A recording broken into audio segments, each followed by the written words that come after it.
You're watching Newsday TV. Thanks for joining us. I'm Ken Bufa. Long Island could be hit with some wicked weather throughout the night because strong winds and heavy rain are expected. Some places could see about an inch of rain, but it will clear up by the morning for St. Patrick's Day. The National Weather Service says a wind advisory is in effect until 4 a.m., with gusts possibly reaching 50 miles per hour.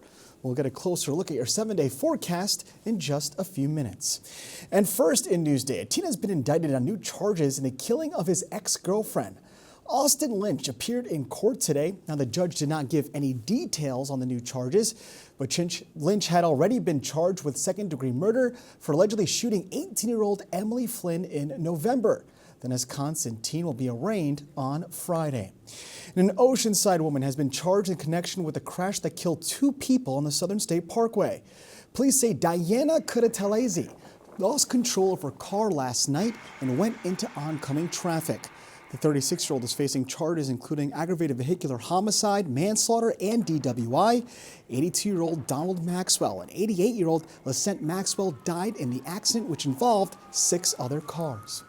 Now, to see Newsday's year-long investigative series looking at Long Island's dangerous roads, go to Newsday.com.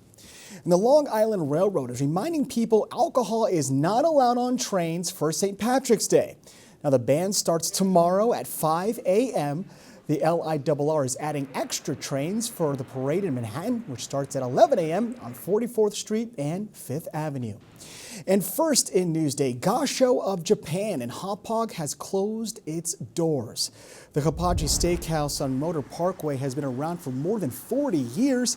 The real estate agent handling the sale of the building said the owners could not keep up with the rising costs of utilities and of maintenance. An American Idol contestant from Long Island made a stop at his alma mater today. I had harder than most years, some now, none of you. Jesse finally sat down with a Q&A with students at Massapequa High School. The Massapequa Park native has been open about his struggles with stuttering. His former music teacher says she hopes his story inspires other students. Anybody from any town who was not a music major, he just followed his dream and put himself out there, and look how far he came. 2023 grad is in the top 20 of this American Idol season. Long Island's congressional representatives were all in the same place today talking about issues on the minds of Long Islanders. Doug Geed shows us what they had to say. From Iran, the plan is to annihilate every Iranian terrorist who has the capability and the desire to kill Americans. To Long Island's economy, the impact of tariffs on businesses in my district has been astounding. To the current political climate. It's awful in Washington, D.C. about how broken everything is. Long Island's 4 House members covered a wide range of issues at an event put on by the Long Island Association. While all of them said they support a change in Iran's leadership, both Democrats criticized President Trump for, in their minds, not clearly laying out the mission's goal or an exit strategy for ending it. When you're engaging in something as serious as regime change, which is a laudable goal, I want to see the people of Iran liberated from this tyrannical regime and see the world a safer place. However, it should be a well-thought-out plan, not just a fly by the seat of your pants. Bayport Republican Andrew Garbarino says Americans should trust the administration's actions. They get daily intelligence briefings. They know a lot more than we do. They know a lot more than Twitter or TikTok.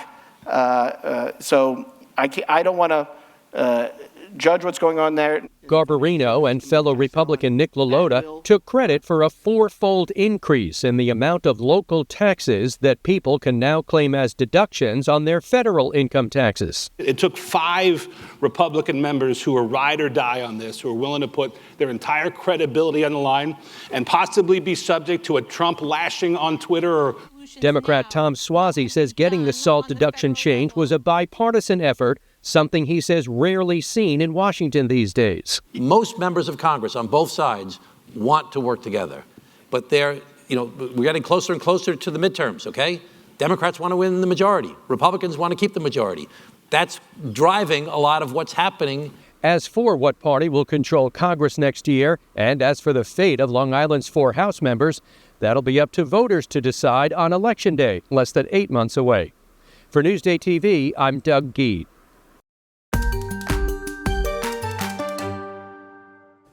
Only in Newsday, there's an Irish experience on Long Island you can enjoy all year round, not just on St. Patrick's Day. Lisa DiStefano takes us there. Get a taste of Ireland. I'm Elisa DiStefano at Mary's Irish Shop. This looks so good. The Long Beach restaurant, owned by Trish McCormick, serves up Irish eats all year round. Oh, you just gotta come. Food's good, we have fun, we get a lot of laughs, and everybody loves their full Irish breakfast. I do shepherd's pies, chicken pies, beef stews, soups. My scones are very popular, and my brown bread is the most popular of anything. Okay, so this is your scone? Yes, that's a raisin scone. And so what makes this so special here? What makes it Irish? That would be, well, the flour comes from Ireland to make them, because the American flour, they don't come out as good. So what's the Irish etiquette? Is there a proper Irish way to eat this? Well, I say the proper way to eat it is, well, slice it in half. Your butter first, then your jam, and then a nice big blob of cream. Never tasted a scone That's what everybody this good. says. Trish also sells Irish ingredients, foods, chocolates, teas, and jams, all from Ireland. Blackcurrant jelly, they try it, they buy it. You can't get it in this country. We tasted it, it was freaking awesome. Oh yeah, it is lovely. He had to get it, he's like, I gotta get it. He's gotta buy a bunch of stuff. So you don't have to be Irish to be buying all that Irish stuff either. Well, we were told to come here by other Irish people who live in the neighbourhood with all the goods here, the sweets, the jams, everything here. It's very, very Irish. The decor, the pots of tea, the different cups. Not everybody's getting the same cup when you go in there. No. It's very, and I love that. This is like something you'd see in any small town in Kerry. So you come for the food, but you also come for the feels. Sure, yeah, definitely. Yeah. And to see Trish. Coming into Mary's, like you're getting Trish, the crack is great in here. The full Irish breakfast is as good as at home. I heard you say you've only had this in Ireland. Correct. And how does this compare? Comparable, I love it, excuse me. Yeah. It's delicious. We come from Glen Cove, and it's well worth the trip. For an Irish breakfast, you have to come back here. Well, it's closer than Ireland. You come in, you experience it, you have great food, you have great company and everything else, and you just end up coming all the time. It's like you're going into a home. I don't even feel like I'm going to a restaurant. People are so friendly to each other, and I think she brings that all together. Everybody that walks through this door, there's Irish in them somewhere. I'm not even Irish. It's incredible. It's got to be Irish. Everybody Irish here.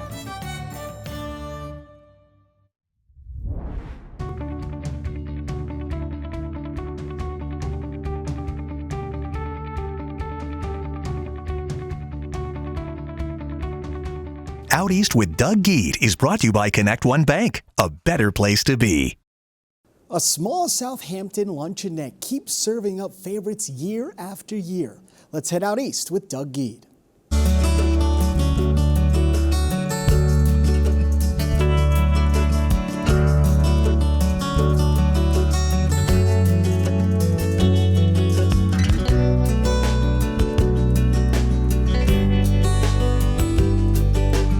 In summer, there's no shortage of celebrities, the rich and the famous here in Southampton. This time of year, it's basically just the locals who are the real heart and soul of the East End. But there is a spot in town here that attracts people from all walks of life for decades. I'm Doug Geed, Out East on Newsday TV.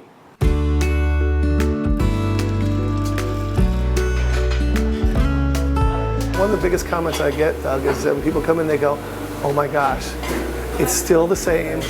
Don't do anything different. It was 1958 when Sippin' Soda opened its doors, and in many ways it still feels like 1958 when you walk in. All the floor is original. The paneling is still original. This ice cream holding box right here, I figure the 40s it was brought over here. This sign for Lime Brickies, a popular drink going back to the late 1800s, is not just for nostalgia's sake. It's still their signature drink today. It's just one of these signature drinks that not many people do anymore. Old-timers might recognize Dondi, a hugely popular comic strip character going back to the 1950s. They were drawn by the artist. He was a customer and he would do these for us. Mark Parrish is the third generation of his family to run Sippin' Soda. He tries hard to keep the old school feel. Even the new thing they're doing this year is old. They're making chocolate Easter bunnies, something the Parrish family used to do decades ago. It's also something that Anthony Maris's family did during the 100 years that they owned another luncheonette, Star Confectionery in Riverhead. Anthony sold that restaurant last summer, then got a call from Mark, who asked if he'd like to team up to carry on the tradition that each of their families did. My father, Mark's dad, back when they used to do it, they always insisted on this Peter's chocolate. So I said to Mark, if we're going to do it, we want it to be the best that you can get. That's just beautiful. Now they're hoping that the resurrection of this Easter tradition will bring back their old customers, some of whom drove out from the city to get their hands on a chocolate bunny, basket, or lamb. They would put that big bunny in the center of the table, have their Easter dinner, and then, you know, they'd have at it at the chocolate. It's been really cool to get back in touch with a tradition that was here. In Southampton for Newsday TV, I'm Doug Geed. And that chocolate bunny looks delicious. Now, let's take a look at your 7-day forecast to see how long this rain will stay with us. Again, we have that weather advisory into the early morning tomorrow. But check it out. Tuesday, it will brighten up. Wednesday, Thursday, Friday, we have sun behind some clouds. Saturday, it looks like some rain, but temps will be mild, a little chilly on Wednesday. Long Island weather is brought to you by PTRC. For more on the stories you've seen here today, head over to Newsday.com. Click Get More below the Newsday TV video box. I'm Ken Buffa. More news coming up.